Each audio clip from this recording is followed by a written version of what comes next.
Pada minggu yang lalu kita sudah membahas tentang bab yang kedua, yaitu berkaitan dengan rusuh syafar dan mencari arah kiblat gitu ya.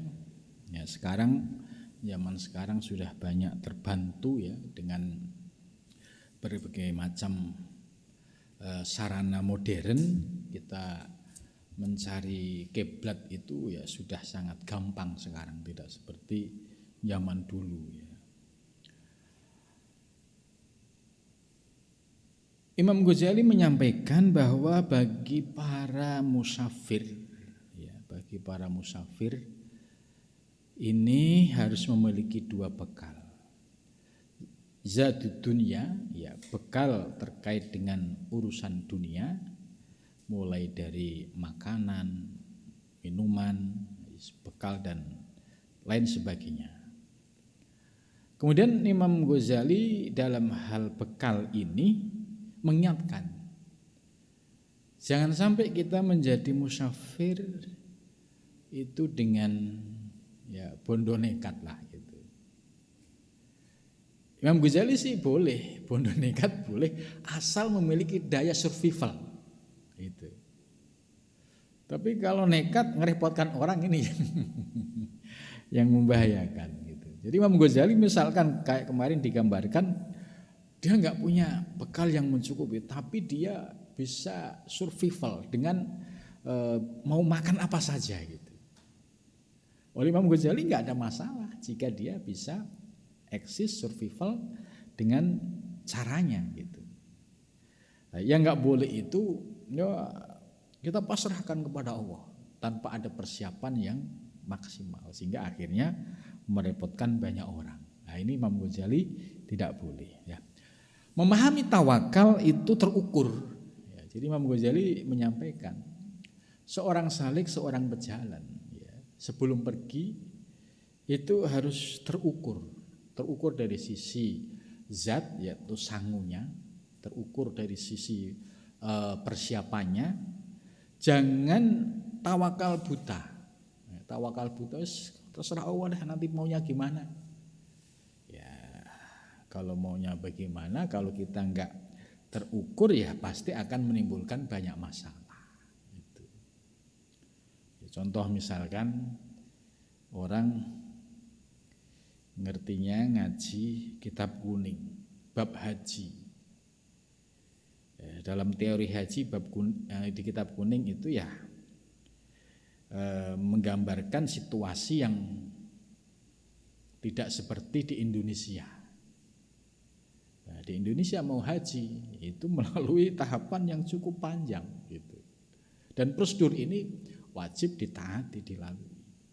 Gitu. Jadi harus menyesuaikan dengan kondisi lingkungan masing-masing. Kemudian bekal yang akhirat, Imam Ghazali menambahkan yaitu ilmu yang terkait bahwa wa amazatul akhirah, dan adapun bekal akhirat bahwa al ilmu yaitu ilmu alladzi yahtaju ilaihi fi taharatihi, ilmu yang dibutuhkan dalam perjalanannya terkait dengan masalah toharoh, bagaimana cara bersuci ya ketika dalam perjalanan, wasaumihi, dan bagaimana kalau dia puasa, wasolatihi, sholatnya, wa ibadatihi, dan ibadahnya, fala buddha wa ayyatajawwada minhu, dan juga wajib untuk membeli bekal itu ya.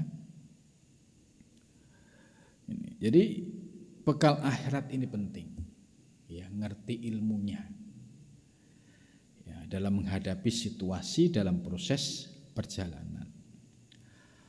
Termasuk di sini ya fayahtaju ila ma'rifatil qadri allati yukhaffifu safar kal qasri wal jam'i wal fitri ya, termasuk yang penting dipahami yaitu adanya fasilitas takhfif, yaitu yang meringankan ya selama perjalanan, seperti fasilitas qasar,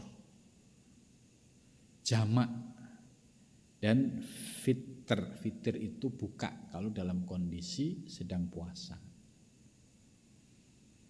Nah, fasilitas ini juga harus dipahami secara ilmu. Ya, dan ilmu terkait dengan fasilitas qashar, jamak, ya, buka ini juga harus disesuaikan dengan zamannya. Contoh misalkan ukuran diperbolehkan qashar dan jamak kalau menurut Imam Syafi'i itu kan kurang lebih ukuran sekitar 70 kilo atau 80 kilo perjalanan. Nah, ini harus dipahami zaman Imam Syafi'i, ya sarana transportasinya masih tradisional berupa ya onta atau keledai atau yang lainnya yang membutuhkan waktu yang cukup panjang. Nah, sehingga menurut ijtihad beliau perjalanan sekitar 70 kilo inilah yang boleh mendapatkan fasilitas qashar dan jamak. Karena dari sisi masafahnya, jarak jauhnya dapat, kemudian dari sisi masyakohnya, ya istilahnya capeknya, ya kondisi fisiknya itu bisa dipahami kalau mendapatkan fasilitas itu. Tapi kita bisa melihat kondisi zaman sekarang.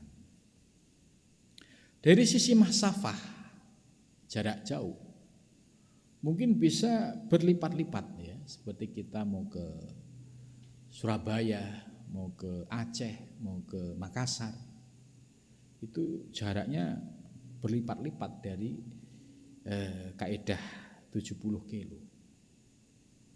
Tapi di zaman modern perjalanannya ditempuh dalam waktu yang singkat. Ya, sini Semarang bisa 1 jam, Surabaya ya 1,5 jam gitu. Padahal itu jaraknya hampir ya sekitar 1000 kilo. Lah, masafah sudah melebihi dari standar Imam Syafi'i. Tapi dari masyakoh yang namanya naik pesawat itu kan rata-rata di pesawat itu pada tidur ngantuk itu. Tiba-tiba udah sampai bandara. Masyakohnya ya tentu berbeda dengan orang yang zaman Imam Syafi'i pergi pakai onta tadi. Gitu. Lah, apakah fasilitas masafah oke, masyakoh nggak dapet gitu ya, karena ya atau bisa juga ya capek gitu.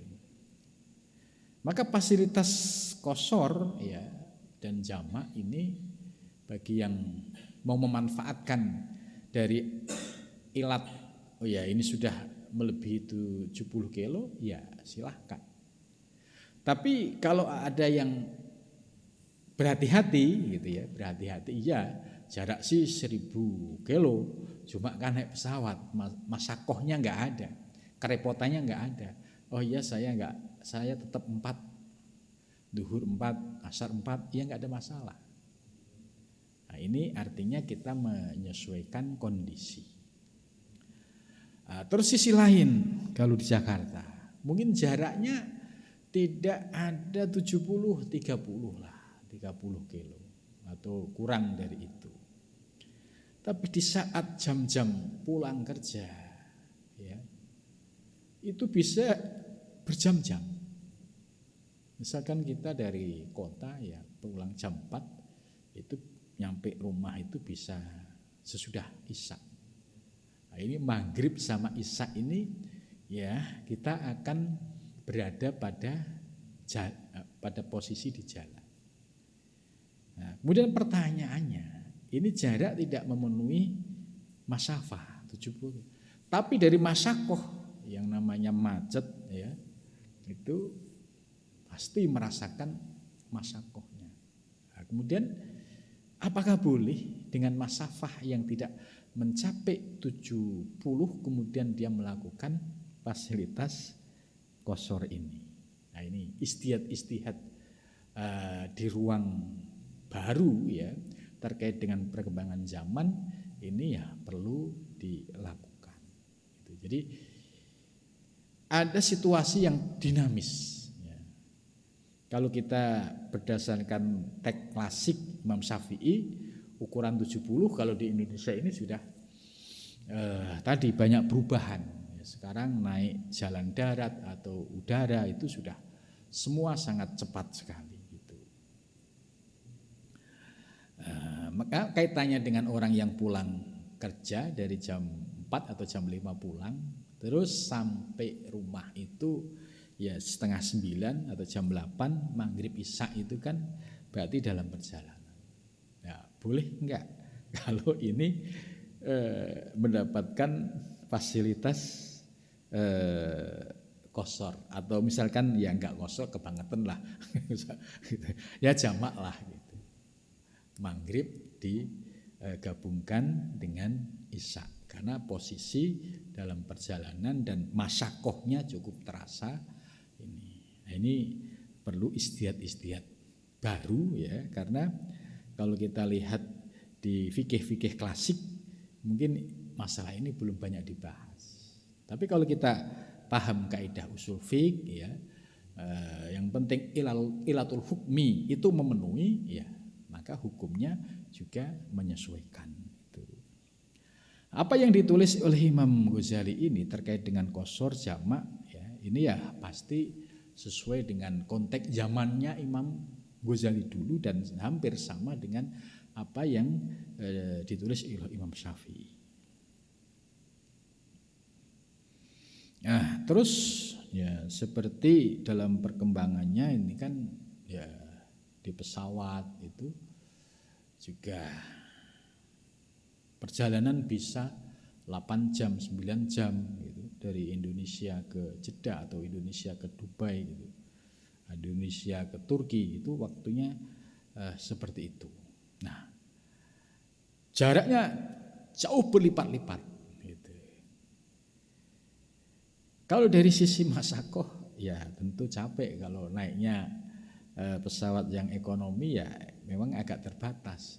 Tapi kalau naiknya yang agak kelas bisnis ya itu bisa selonjoran, bisa tiduran. Dari sisi masakoh tidak begitu, tapi dari masafah memenuhi syarat. Jadi kembali ke personalnya, kalau misalkan tidak terlalu capek ya mau 4 rakaat ya baik gitu. Kalau mau 2 rakaat ya baik. Tapi semua ini kembali kepada pribadi masing-masing. Ada sebuah fakta, ini fakta yang saya alami sendiri. Ketika saya sowan ke Mbah Dimyati Banten. Ya, di sana sholat duhur itu kan biasa jam 2 ya, akhir waktu. Kemudian zikir sampai ya selesai. Terus setelah itu agak lama saya berpikiran ini kalau saya pulang ke Jakarta dari Banten itu pasti khawatirnya waktu asarnya tidak bisa dilaksanakan karena dalam perjalanan itu, karena Jakarta Banten itu ya situasi jalannya kita tidak tahu persis. Kemudian saya sholat jamak ya, memanfaatkan ini ya, fasilitas musafir. Saya sholat jamak takdim, berarti asar saya jalankan di waktu duhur. Ada peristiwa menarik. Ketika saya sedang sholat Allahu Akbar ya, karena saya yakin secara fikih ini memenuhi syarat gitu. Tapi dari tempat mimbar beliau ya, Abu Yatim Yati ini ngotok-ngotok apa ini? Belum waktunya asar, belum waktunya asar. Dari imamnya, sementara saya sholat di belakang gitu. Pakai bahasa Sunda, cuma saya paham. Wah, ini maksudnya ini belum waktunya asar ya, jangan sholat gitu kan. Terus akhirnya saya turun, tidak melanjutkan sholat karena ditegur oleh beliau dari tempat pengimaman ini. Nah ini artinya kalau kita di hadapan ulama-ulama yang soleh, ya kita tidak boleh memanfaatkan fasilitas, sekalipun secara fikih boleh, tapi kan ini masih asumsi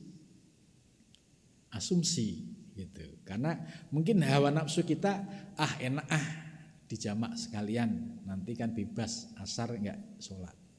Ternyata menurut beliau yang semua kita yakini, beliau adalah arifin billah, ya waliyun min auliyaillah, dan cara menegurnya juga unik.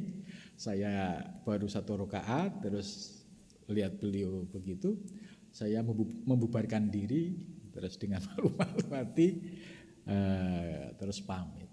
Nah ternyata apa? Setelah perjalanan ternyata saya masih bisa sholat di Jakarta Barat, di terminal Jakarta Barat itu. Oh ini toh maksudnya. Jadi tidak boleh mendahului, ya istilahnya dengan mengikuti hawa nafsu. Oh ini kan kamu kan musafir, enak dong sholat. Ternyata nggak boleh, ya, untuk memberikan keleluasaan nafsu, ya, sekalipun dari sisi fikih itu diperbolehkan. Nah ini perbedaan, ya, alasan bagi para arifin billah, para mursyid, ya, kita tidak boleh memainkan hukum dengan mengikuti hawa nafsu, sekalipun secara fikih ada alasan. Itu. Ini. Begitu juga wal fitri itu berbuka, ya. Misalkan kita dalam perjalanan jarak jauh, ya jelas ini ada alasan untuk berbuka. Tapi kita juga bisa melihat dan mengukur, kalau pulangnya itu ke naik pesawat, ya semalam sudah sahur, sahurnya 2 piring gitu misalkan. Terus istilahnya capeknya di mana gitu. Nah, sekalipun secara fikih ada fasilitas, yaitu boleh untuk berbuka karena mendapatkan fasilitas musafir ini.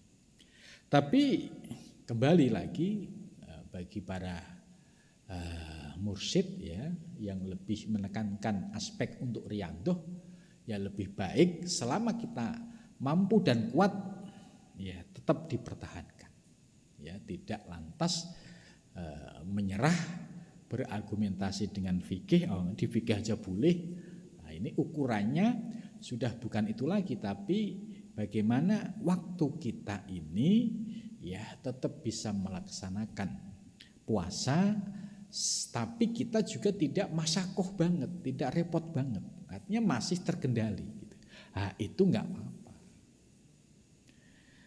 Kalau kondisi perjalanan para musafir pada zaman Imam Syafi'i, Imam Ghazali mungkin bisa dipahami kalau posisinya harus buka, sebab ya di gurun, ya pasir, panas, cukup jauh, dan pasti ya semua akan menghabiskan energi. Nah, kondisi yang demikian menurut saya ya memenuhi syarat.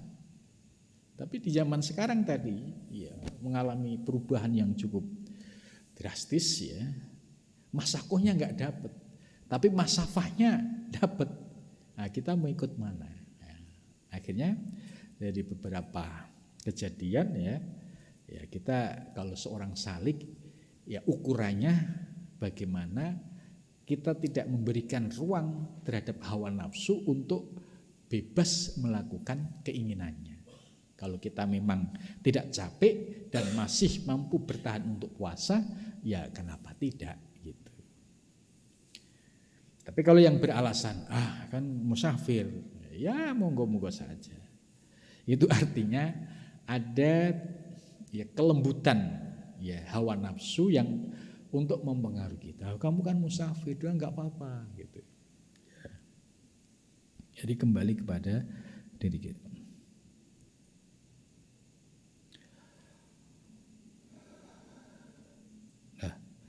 Kemudian selanjutnya ini saya agak singkat-singkat supaya agak cepat.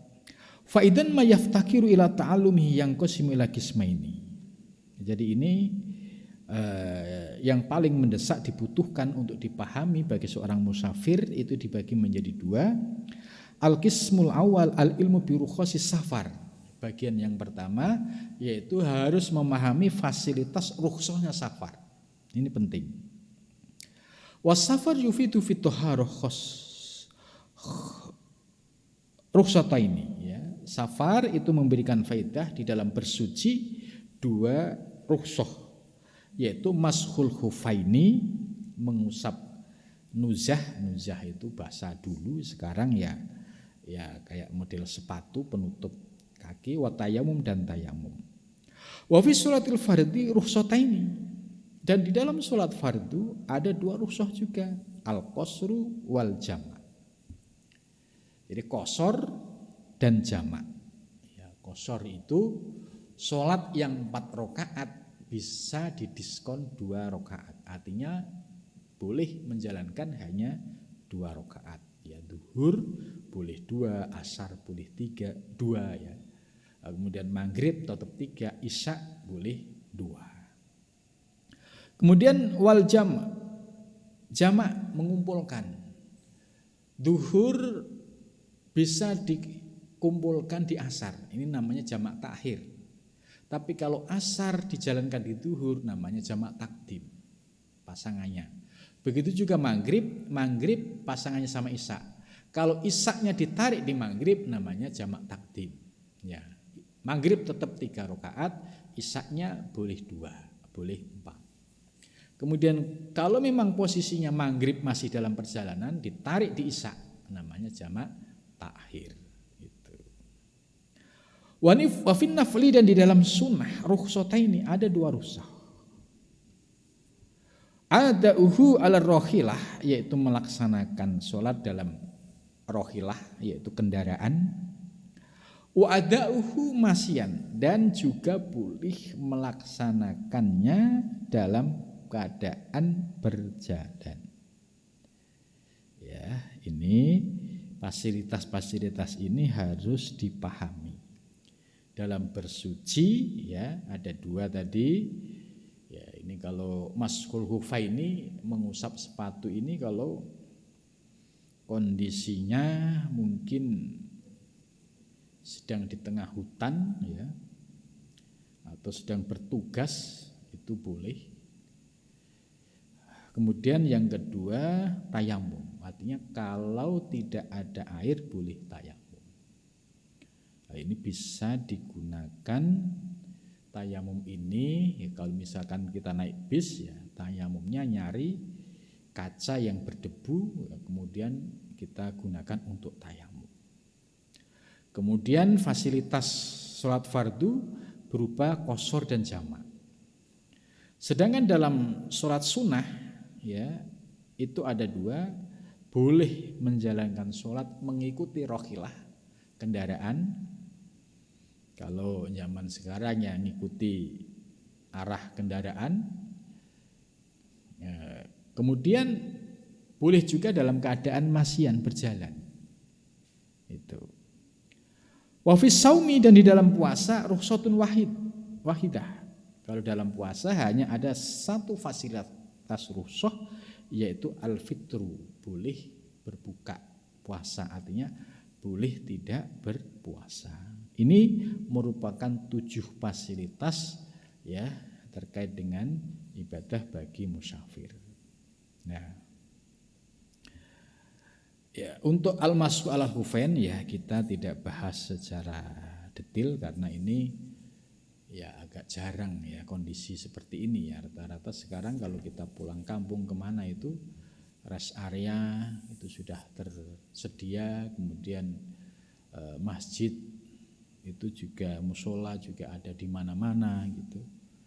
Jadi kondisi mashul khufaini ini agak jarang kita hadapi ya, terutama kalau kita berada di Indonesia. Kita langsung kepada ar-rukhsah as-saniyah, rukhsah yang kedua yaitu at-tayammum bit-turab, badalan anil ma indal utur. Boleh tayamum dengan debu sebagai ganti dari air karena faktor uzur tadi. Ya, bisa mencari debu-debu tipis yang menempel di tembok, di kaca, di mana saja, ya itu bisa digunakan untuk tayamum. Setelah kita tempel, nanti nempel lagi ke tempat lain, jangan sudah ditempel lagi. Jadi hanya cukup 2 tangan, kemudian wajah. Kemudian selanjutnya arusuh as-salisah, rusuh yang ketiga fi sholatil mafruduh al-qasr. Qasr ini tadi sudah dijelaskan ya, bahwa sholat duhur, asar, isya itu bisa menjadi 2 rakaat dengan 3 syarat ini. Yang pertama, menjalankannya di awal waktu. Ya, kalau di awal waktu namanya jamak takdim, tadi sudah saya jelaskan. Kemudian ayyan wiyal qasra faluna wal itmam lazimul itmam. Walau saka fi annahu nawal qasra awil itmam lazimul itmam. Ya, tapi ada juga kalanya kalau dia mau itmam menyempurnakan, ya dia harus dia menyempurnakan. Fal adhar luzumul itmam. Itmam itu ya menyempurnakan, tidak menggunakan fasilitas qasar tadi.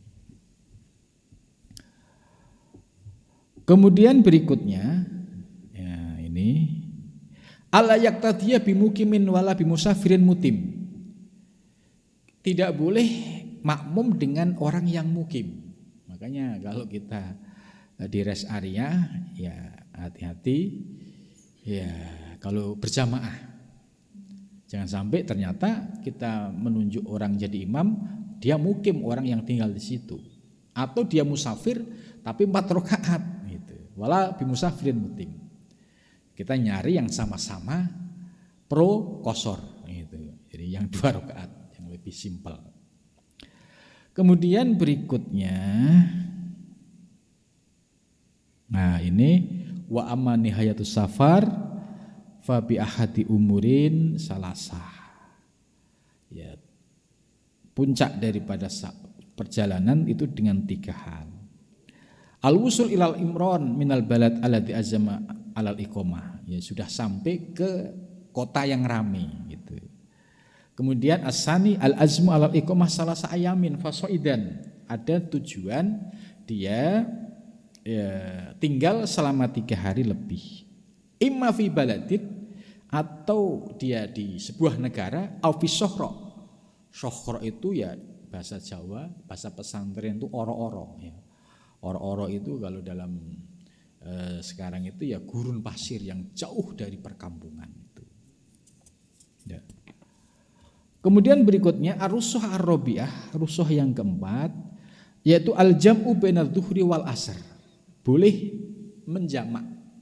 Ya, kalau tadi qasar 4 jadi 2 ya, zuhur 2, asar bisa 2, isya 2. Kalau jamak itu pasangannya bainadz zuhri wal asar. Ya, zuhur dan asar. Wa bainal maghrib wal isya. Ya, tadi sudah kita sampaikan.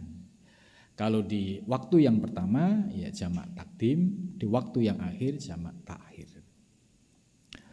Kemudian ar-ruksah al-khamisah, ruksah yang kelima, at-tanaful raqiban, yaitu sholat sunnah dalam keadaan naik kendaraan.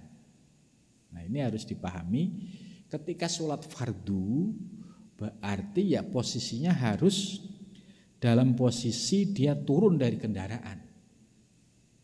Nah, yang boleh sholat dalam kondisi naik kendaraan itu at-tanaful, yaitu sholat sunnah.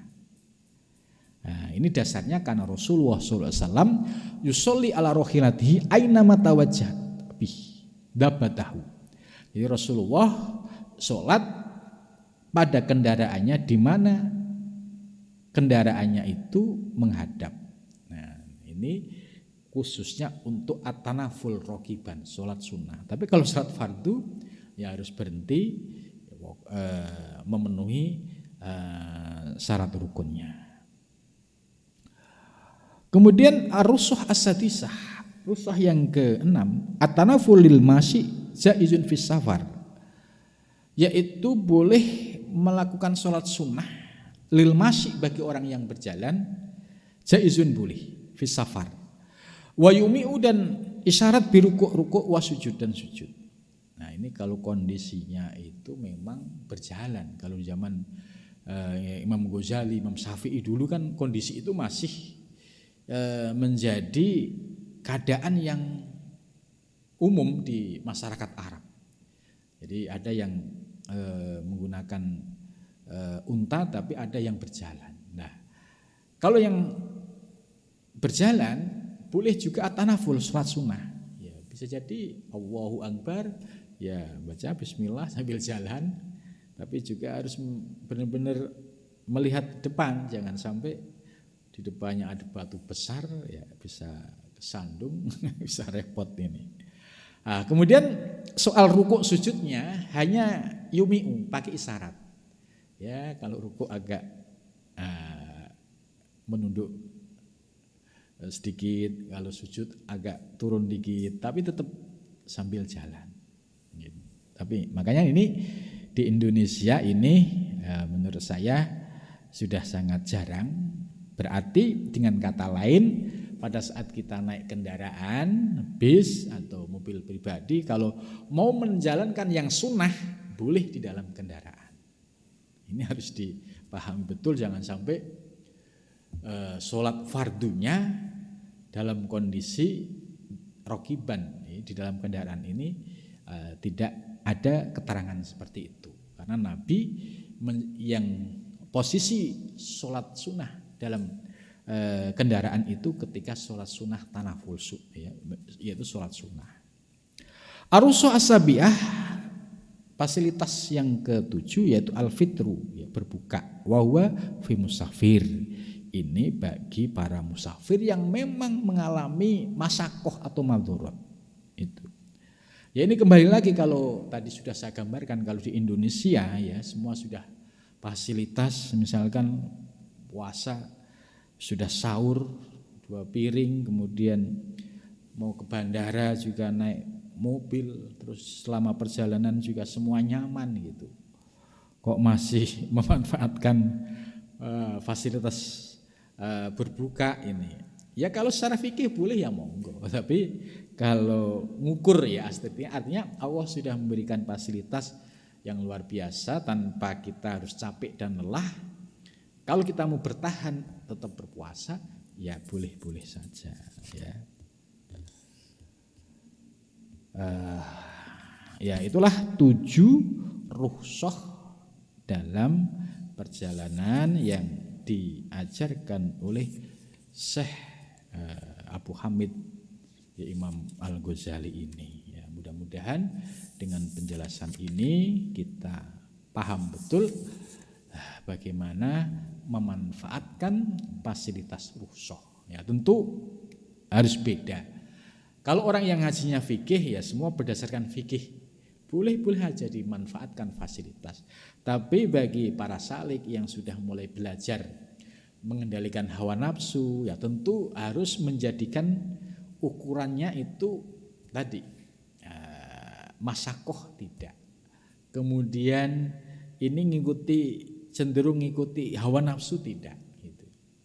Contoh real tadi yang sudah saya ceritakan, saya sendiri di hadapan Bu Yatim Yati ya saya nurut karena beliau ya seorang mursyid memberikan isyarat bahwa apa yang saya lakukan secara fikih boleh, cuma secara sikap kehati-hatian ya ini ya jangan terlalu diberikan ruang mengikuti asumsi yang sebenarnya itu pengen enak dewi gitu loh. Belum terbukti tapi kita sudah ini kan musafir, ya udah pakai aja. Nah, ternyata menurut para salafus soleh, ya ulama-ulama yang soleh ini ya harus terukur, jangan sampai memberikan ruang fasilitas kepada hawa nafsu ini tidak terkontrol, hanya dia memanfaatkan argumentasi secara fikih ini. Jadi di sini kita tahu perbedaan. Argumentasi fikih juga bisa dipakai, tapi argumentasi salik, yaitu orang yang punya tugas menahan hawa nafsu, tentu harus punya ukuran. Ya, tentunya tadi kita tidak mengikuti hawa nafsu. Mudah-mudahan dengan penjelasan ini semakin menambah wawasan ilmu kita dan dapat kita amalkan dalam kehidupan sehari-hari. Terima kasih. Assalamualaikum warahmatullahi wabarakatuh.